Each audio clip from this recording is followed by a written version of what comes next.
આગળ વાત દાહોદની કરીએ તો દાહોદના છાપરી ખાતે આંગણવાડીની છતમાં આગ લાગવાના દ્રશ્યો સામે આવ્યા છે। આંગણવાડીના છત પર પડેલા ઘાસના કારણે થઈને તેમાં આગ લાગી છે, ત્યારે ફાયરની ટીમે ભારે જહેમતે આગ પર કાબુ મેળવ્યો છે। કયા કારણોસર આગ લાગી છે, કારણ હજી અકબંધ છે। વધુ માહિતી મેળવીએ, સંવાદદાતા હેમલ જોડાયા છે આપણી સાથે। હેમલ, કયા કારણોસર લાગી હતી આગ, હાલ શું પરિસ્થિતિ છે?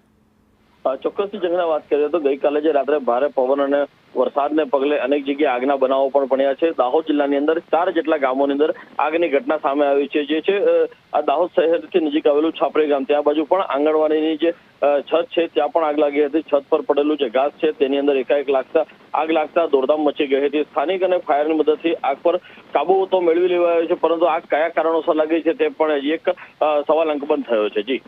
જી આભાર હેમલ સમગ્ર માહિતી બદલ।